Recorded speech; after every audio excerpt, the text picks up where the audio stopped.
First big disappointment I had was that I had worked at J.C. Penney Company in Columbia, South Carolina when I was in graduate school at Columbia Bible College.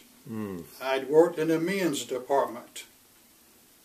Well, the time came for Betty and myself to move from Columbia to move to Ada, North Carolina and wait for church to open up. Well, the district manager of the men's department came to me and he said, "Now Dennis," he said, "if you get out there and preaching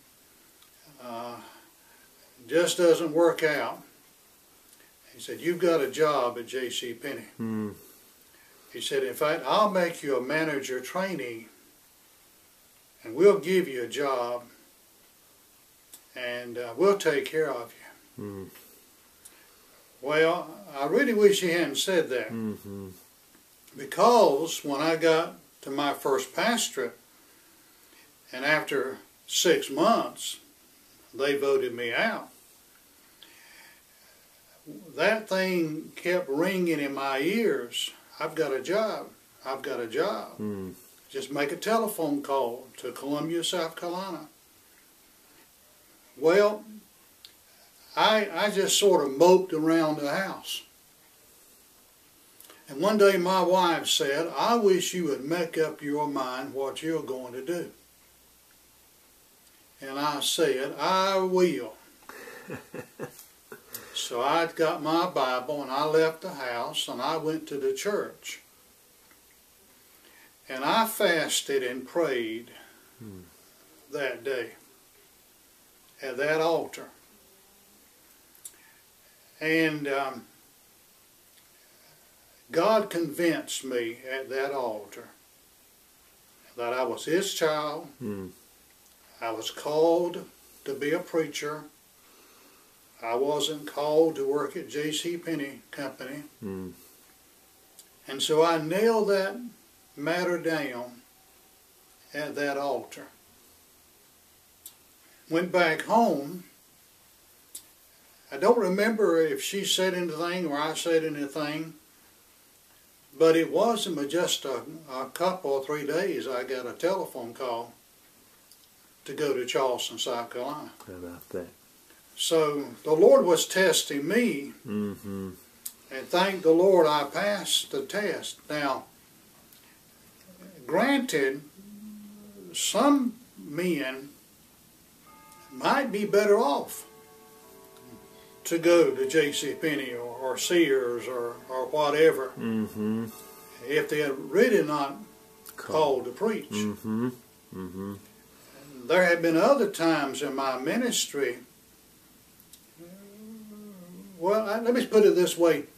Every preacher resigns on Sunday night at certain times and then rehires himself on Monday morning. Well, I've gone situations like that.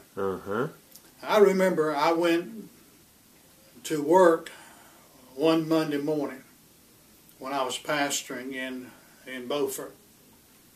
Now, remember, I had a radio ministry. I was on the Board of Foreign Missions. I did some writing. I had 5 children. I had a lot of things going.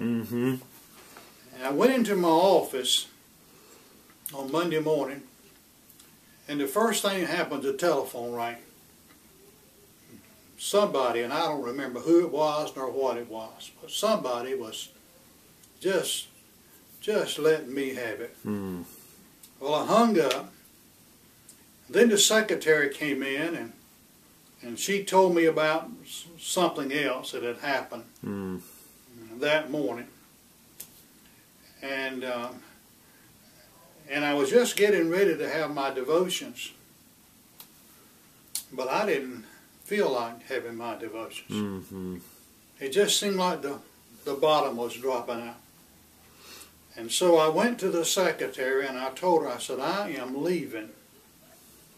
and I don't know where I'm going, and I don't know when I'm coming back. Her eyeballs were as big as a saucer.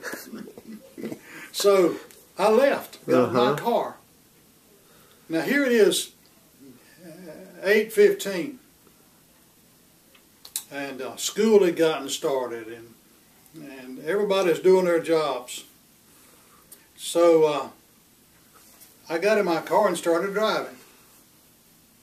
Well, Beaufort's not a very big town. And so I drove down this street and drove down the other street, and I didn't know where to go. And I went down this one particular street, and there's a dear saint who lived over there in the house. And I just drove right in her driveway. And went walking to the front door. Now here it is, by this time 8:30. She had the curlers in her hair, her nightgown on, house coat, and she said, "Preacher, what's wrong? What's wrong? What's wrong?" I said, "Nothing's wrong. I just need to come in and talk." She said, "Well, come on in." So she took me in. She had a heater back in the sitting room in the middle of the floor, and it was hot. So I sat down, and I didn't know what to say. So I said, "I understand that you had a child to die." Well, that was all it took. And she sat there and told me about the child dying, and how he died, and about her husband and how he died, and the challenges that she had faced in her life. Man, that's what I needed. Yeah. Yeah. And so, after talking with her talking to me, I said, "Well, let's have prayer." And I think I asked her to pray. And then I prayed. And then I left and went to the front door, and I said, "I appreciate so much your opening up your house to me at 8:30 in the morning." She said, "Now, preacher, don't do this again." That's good. I said, okay. One time's enough. Yeah, that's right. Well, I went on back to my office. Yep.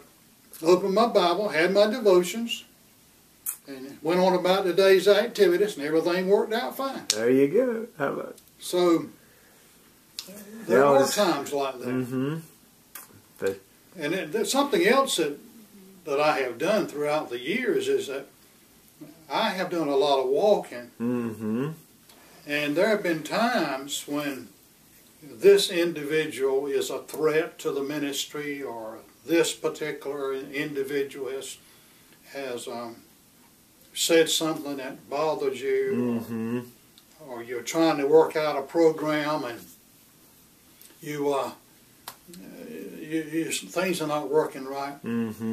Well, the road in front of our house is about a half a mile. And early in the morning, I've gone out that front door and walked down that road back and forth, back and forth. And it's amazing how when you walk and pray, God works out the problems.